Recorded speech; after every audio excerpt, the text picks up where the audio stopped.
이 로마서 8장은 로마서의 꽃이라고 할 수 있습니다. 우리가 이렇게 반지를 예를 들면 반지 있잖아요. 반지 중에 제일 중요한 데가 어디예요? 보석이 있는 부분이잖아요. 그죠? 보석이 굉장히 반지 중에 제일 중요하잖아요. 로마서가 반지라고 하면 로마서 8장은 반지와 같다 할 정도로 그렇게 우리에게 중요한 메시지가 있다는 것입니다. 물론 다른 성경 다 중요하죠. 특별히 그런 의미가 있다 이렇게 학자들이 얘기를 합니다. 우리는 지난주에 우리 7장에서 바울이 철저하게 자기 자신의 그 영적인 그런 갈등의 묘사를 거기서 했습니다. 오라 나는 공고한 사람이로다. 누가 이 사망의 몸에서 나를 건져내랴. 자기는 원하지만 원하는 선언을 행하지 아니하고 오히려 악을 행하는 그런 모습을 보면서 그 마음속에 큰 갈등과 같은 것을 묘사를 해 주고 있습니다. 그 모습을 보면서 사도 바울의 그러한 탄식은 바로 사도 바울만의 탄식은 아니다. 역시 우리에게도 날마다 넘어지는 죄에 넘어지는 그런 그 절망감을 가지고 있는 사람들에게 마찬가지로 나타나는 그러한 비명이라고 할 수 있다는 겁니다. 내 힘과 내 결단으로 결코 죄를 이길 수가 없다. 절망의 막다른 골목에서 오라 나는 공고한 사람이로다 이렇게 외칠 수밖에 없는 그런 모습이 7장이었다라는 거죠. 그러나 오늘 우리가 말씀을 대한 이 8장은요 완전히 다른 공기로 가득 차 있습니다. 완전히 분위기가 반전되어 있어요. 7장에서는 어두운 밤하늘의 탄식의 장이라고 말하면 8장에 딱 넣으면 거기에서는 승리의 환히 비춰지는 태양과 같이 환히 비춰지는 승리의 그러한 모습을 묘사를 하고 있습니다. 7장에서는요 나라고 하는 그 단어가 많이 나왔어요. 나는 뭐 공고하다 나는 하면서 나에 대한 얘기를 많이 했고 나에 대한 이야기로 그렇게 쭉 서술되어 있다면 8장에서는 딱 들으면은 성령께서 성령 이름이 매 구절마다 이렇게 들려오게 됩니다. 왜 이렇게 기록을 했을까? 바로 이것이 바로 구속사의 핵심이라는 거예요. 굉장히 구원 역사에서 중요한 것이라는 겁니다. 무슨 말이냐면은 인간의 몸부림으로 결코 구원을 이룰 수 없다. 그렇기 때문에 친히 하나님께서 그의 아들을 세상에 보내주시고 성령을 우리에게 부어 주셨다라는 것이죠. 그래서 오늘 우리가 읽었던 이 로마서 8장도요 단순히 우리에게 착하게 삽시다, 선하게 삽시다 이렇게 말하는 교훈 그런 것을 주는 그런 훈시가 아니라는 겁니다. 예수 그리스도께서 십자가에서 죽으시고 부활하심으로 이루어 놓은 그 어마어마한 구속의 역사가 이제 성령 안에서 어떻게 우리 안에 적용되는가 그거를 묘사를 하는 것이 오늘 로마서 8장에 있는 말씀이라는 거죠. 자, 8장에 딱 들어서면은 중요한 주제가 하나 딱 나옵니다. 1절에 뭐라고 얘기하냐면은 자, 같이 한번 읽어봅시다. 1절만 시작. 그러므로 이제 그리스도 예수 안에 있는 자에게는 결코 정죄함이 없나니. 자, 제일 중요한 게 딱 하나가 나옵니다. 그리스도 안에는 결코 정죄함이 없다. 그러므로 이제라는 표현을 쓰고 있어요. 그러므로 이제라는 단어에 굉장히 큰 무게가 있는 거예요. 1장부터 7장에 있는 내용 전체를 쭉 이제까지 우리가 살펴봤는데 그렇기 때문에 이제는 어떻다? 결코 그리스도 안에 있는 자에게는 정죄함이 없다. 옛날에는 우리는 본래 죄의 종이었고 율법의 엄중한 심판대 앞에서 영원한 사형 선고를 받아야 될 그런 죄인이었는데 그러나 이제 예수 그리스도의 그 십자가의 사건으로 우리의 모든 죄를 온몸으로 다 받아내셨기 때문에 이제 우리가 하나님의 진노나 하나님의 심판이 아니라 그 모든 하나님의 진노와 심판이 다 그리스도께 옮겨지고 주님께서 십자가에 대신 죄를 지시고 죽으셨고 죄인 취급 당하셨기 때문에 그 결과 우리에게는 어떤 일이 벌어졌느냐? 우리에게는 하나님 앞에 나아갈 수 있는 의가 주어졌다라는 것이죠. 이게 바로 대속의 신비고 복음의 정수고 이 복음의 핵심이라는 거예요. 우리가 죽어야 되는데 예수님이 대신 죽으시고 우리에게 하나님께서 내려야 될 그 형벌을 예수님께 전부 다 물으시고 우리에게 하나님의 의를 입혀주셨다. 그러므로 어떻다? 우리는 결코 정죄함이 없다.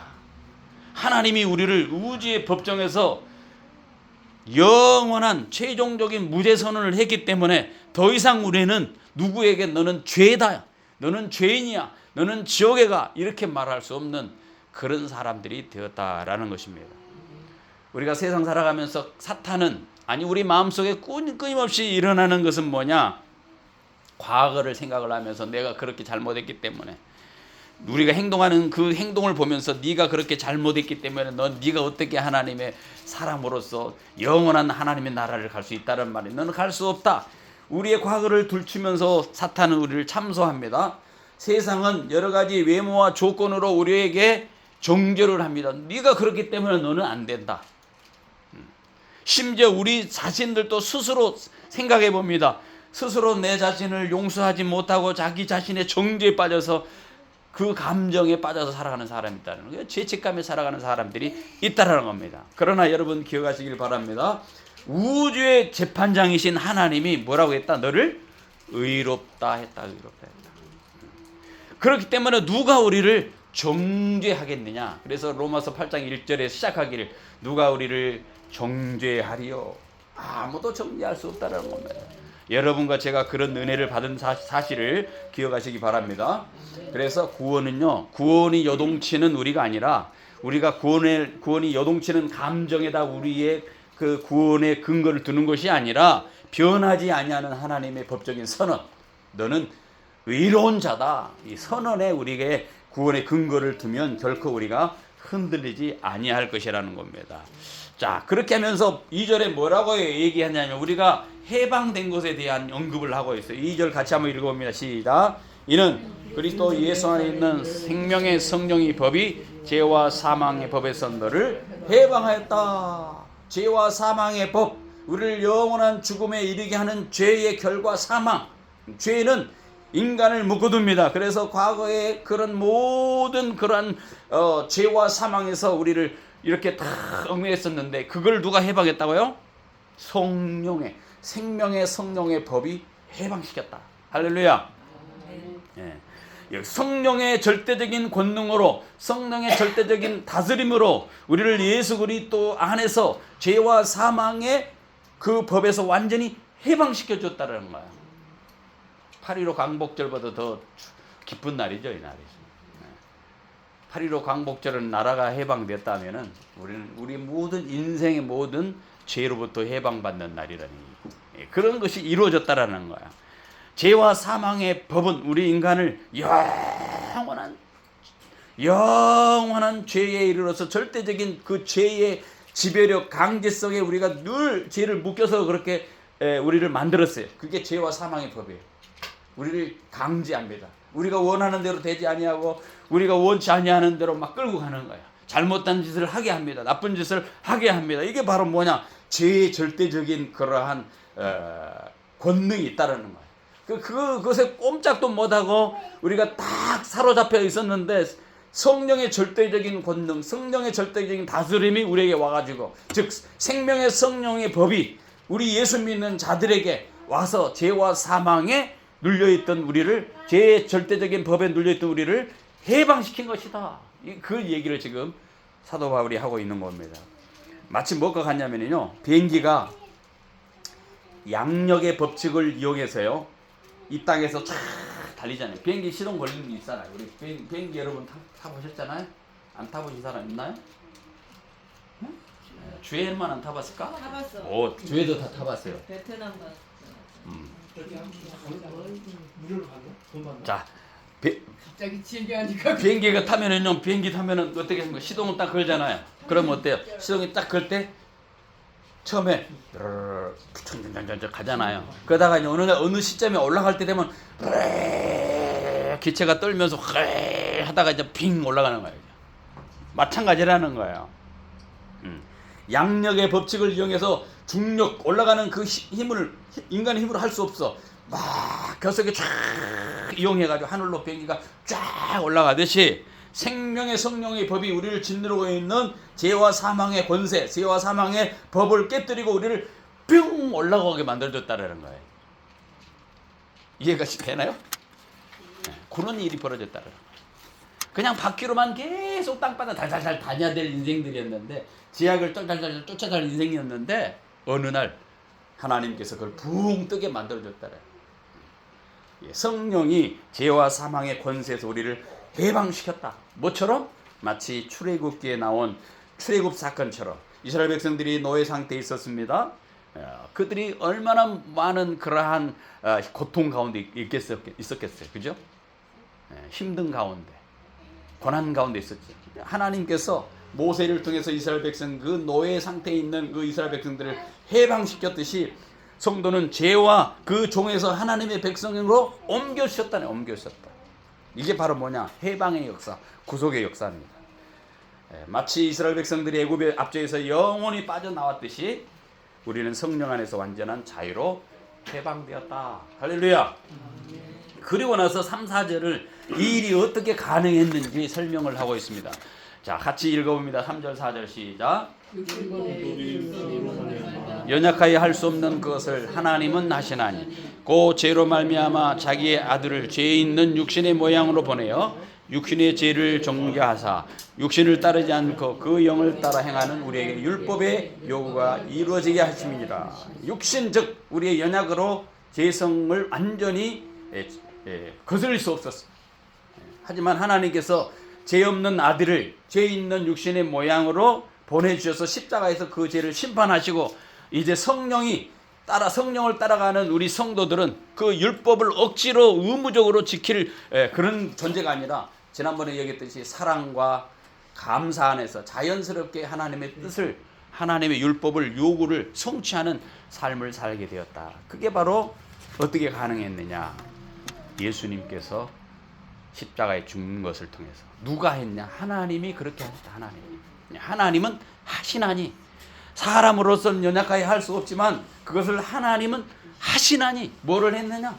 죄로 말미암아 죽었던 자들을 육신의 모양으로 예수 그리스도를 보내주셔서 육신을 따르지 않고 영을 따를 수 있도록 육신의 모든 요구를 이루어 주셨다는 거예요. 그 일을 하셨단 말이에요. 여러분 기억하시기 바랍니다. 십자가는 감상적인 그러한 존재가 아니네요. 십자가는 감상주의 빠지라고 우리에게 말하는 거 아니에요. 하나님이 그 모든 십자가 안에서 심판했다고 하는 것을 보여주고, 심판. 우리 죄를 위해서 심판이 집행된 자리가 십자가입니다.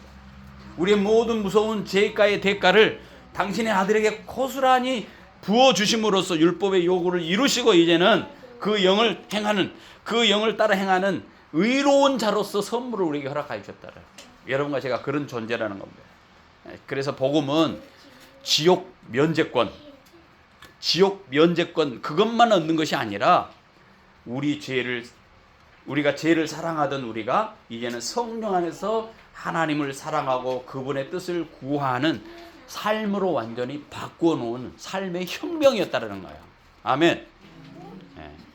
이게 바로 1절부터 3절, 4절에 주시는 메시지입니다. 어려운가요? 이해되죠? 그런 일을 했다. 그래서 더 이상 그리스도 안에서는 결코 정죄함이 없다. 그리고 이제 5절부터 11절까지는 뭐를 설명을 하냐면요, 육신의 생각하고 성령의 생각을 여기서 언급을 하고 있습니다. 사람이 살아갈 때 두 가지 방식으로 살아간다는 거예요. 하나는 뭐냐? 육신으로 살고, 하나는 성령으로 살아간다. 영을 따라 살아가는 거예요. 그래서 5절, 6절 두 가지가 언급되었어요. 5절, 6절 읽어봅니다. 시작. 육신을 따르는 자는 육신의 일을, 영을 따르는 자는 영의 일을 생각하나니 육신의 생각은 사망이요 영의 생각은 생명과 평안이니라. 자, 육신을 따르는 사람은 뭐 한다? 육신의 일을 생각한다. 그 무슨 말이에요? 세상 중심적이라는 거예요. 그 결과로 6절은 뭐라고 합니까? 육신의 생각은 사망이라고 합니다. 자, 하나님과의 관계에서 있어서 어떤 상황이다? 원수 관계가 되는 거예요. 육신으로 살아가는 통치를 거부하기 때문에. 그 다음에 성령을 따르는 사람은 5절에 뭐냐? 영의 일을 생각한다. 하나님을 중심적으로 산다는 거야. 그래서 결과는 뭐다? 6절에 생명과 평안이다 이거예요. 하나님과의 관계에 있어서 하나님이 소유된 자가 된다라는 사실을 언급을 하고 있습니다. 다시 말하면 부활 소망을 가지게 된다라는 언급을 하고 있습니다. 그러니까 우리가 어떤 마음을 지향하느냐 굉장히 중요합니다. 그래서 5절 6절에서는 생각이라고 하는 단어를 써요. 생각은 잠깐 스쳐가는 지나가는 아이디어가 아닙니다. 그것은 우리의 마음 깊이 지향성, 우리가 영혼의 닷을 내리는 그 방향성을 가르쳐 주는 거예요. 생각이에요. 우리 생각을 어디에 두냐? 육신의 생각은 하나님의 삶에, 하나님이 없는 삶의 자리로 빠져가고, 그렇죠? 반면에 영의 생각은 성령의 인도의 주파수를 맞는 거예요. 두 개가 이렇게 나눠지는 거예요. 그래서 참된 평안은 어디서 오느냐? 환경이 편안할 때 오는 것이 아니라 온 우주 만물을 통치하시는 하나님과 화목한 관계에서 올 때 그 영혼의 참된 평화가 이루어진다는 사실이에요. 육신의 생각에 사로잡힐 것인가, 영의 생각으로 살 것인가. 우리에게 이렇게 두 가지를 비교를 해보고 있는 겁니다. 그러면서 뭐라고 얘기하면, 그래서 사도 바울은 우리 안에 누가 계시다? 성령이 계시다라는 것을 기억하라는 거예요. 7절 8절에서 그렇게 말하고, 같이 한번 읽어보시다. 육신의 생각은 하나님과 원수가 되나니 이는 하나님의 법에 굴복하지 아니할 뿐 아니라 할 수도 없으니 육신이 있는 자들은 하나님을 기뻐할 수 없느니라. 여기서 지적하는 7절 8절에서 지적하는 죄의 본질이 뭐냐? 내가 왕노릇한 에덴 동산 같은 육신의 삶, 이것은 하나님과 원수된다라는 거예요. 육신에 속한 자는 하나님의 통치를 거부하기 때문에 하나님을 기뻐하게 할 수가 없습니다.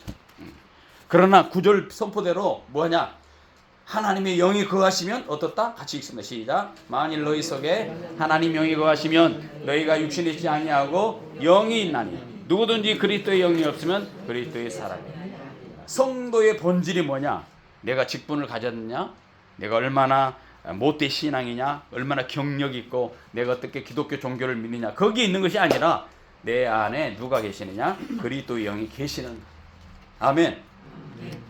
우리의 몸은 죄의 흔적을 언젠가 죽겠죠. 그죠? 안 죽는 사람 있나요? 한 번 죽은 것은 사람에게 정한 것이요 그 위에 심판이 있어요. 다 죽습니다. 그러나 우리의 영은 어떻다?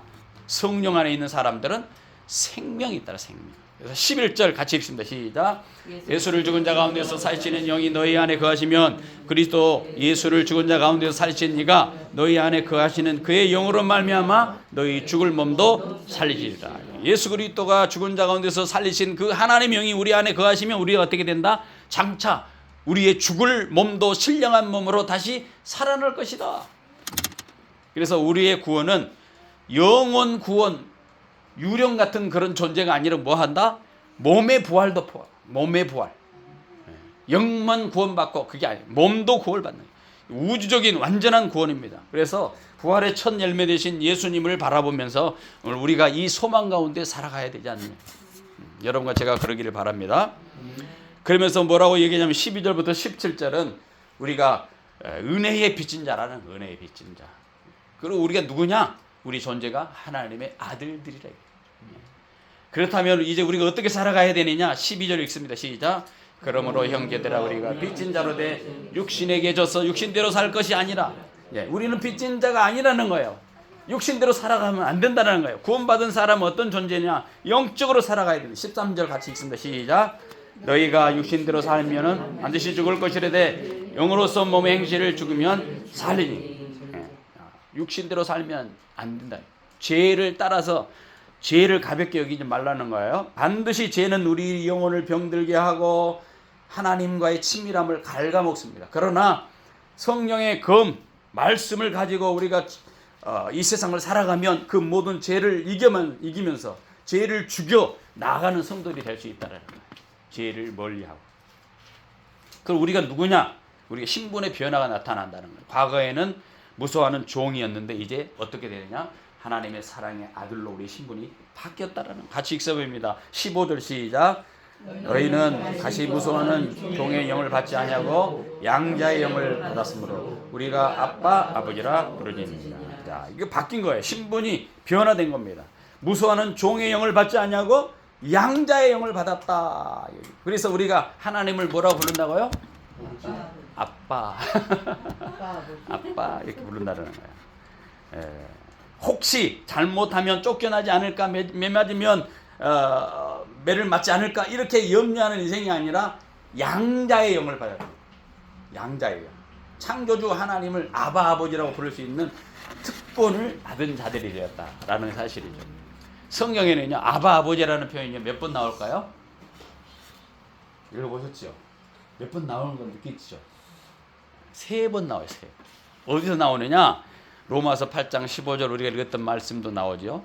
갈라디아서 4장 6절 거기도 나옵니다. 너희가 아들임으로 하나님이 그 아들의 영을 우리 마음 가운데 보내사 아빠 아버지라 부르짖느니라. 마가복음 14장 36절에서도 나옵니다. 이르시되 아바 아버지여 아버지께는 모든 것이 가능하오니 이 잔을 내게서 옮기시옵소서. 그러나 나의 원대로 마옵시고 아버지의 뜻대로 원대로 하옵소서. 예수님께서 기도하시는 장면. 아빠라는 말은요 이 당시 유대인들이 쓰는 영어가 쓰던 아람어예요. 아람어. 아빠라고 하는 단어 아람어로서 우리가 말하는 아버지, 아빠 같은 뜻이 있습니다. 친근하는 거죠. 아이가 아버지를 부르듯이 부모를 부르듯이 쓰는 그런 말입니다. 우리가 하나님 사이에 옛날에는 죄로 말미암아 두려운 존재였어요. 두려움으로 다가왔었다는 거예요. 그런데 지금 어떻게 하다? 끊어줄 수 없는 사랑으로 지배받기 때문에 친근감을 표시하는 거예요. 하나님을 아버지라고 이렇게 부를 수 있는 가족 관계에 이르는 겁니다. 우리가 연약하게 할 때도 넘어질 때에도 낙심할 때에도 기도할 수도 없을 정도가 됐을 때도 우리 안에 성령께서 계셔서 하나님과 친밀한 영적인 교제를 하게 하시고 음성을 들을 수 있는 그런 사람들이 되었다. 그래서 성경에 표현하면 16절의 표현대로 낙심하지 말아라. 너는 여전히 내 사랑하는 자녀다. 우리가 그런 자들이 되었다. 자녀가 되면 특권이 몇 가지가 있습니다. 아빠, 아버지가 되는 특권이 있습니다. 자녀가 되면. 첫 번째, 두려움이 없어요. 정죄의 두려움이 없습니다. 더 이상 너는 죄 있다 이렇게 말하지 못합니다. 그죠? 두 번째, 아빠, 아버지라 부르는 것은 친밀함이 있는데 기도의 특권을 가지고 있어요. 기도. 자녀가 어떻게 한다고요? 아빠한테 말할 수 있는 특권.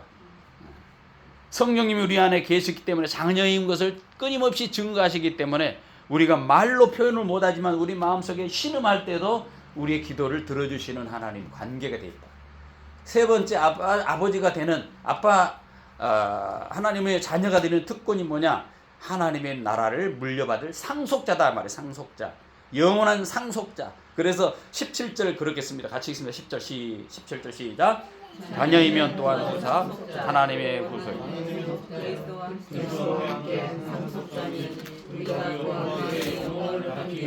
고난도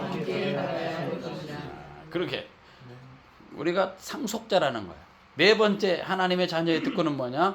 끊을 수 없는 완전한 보호와 사랑을 잊게 된다. 누가복음 로마서 8장 35절 우리가 다음 주에 보겠습니다만 같이 읽습니다. 시작. 누가 우리를 그리스도의 사랑에서 반란이나 권고나 핍박이나 기근이나 적신이나 위험이나 하리라. 우리는 어느 것도 끊을 수 없는 그러한 자녀의 특권을 갖게 됩니다. 그래서 이러한 자녀의 특권을 누릴 수 있도록 하기 위해서 하나님께서 때로는 우리에게 뭐가 있다? 고난이 찾아온다. 그래서 그 다음에 17절에 보니까 성도에게는 영광을 위하는 고난이 있다라고 말합니다. 17절 읽습니다. 시작.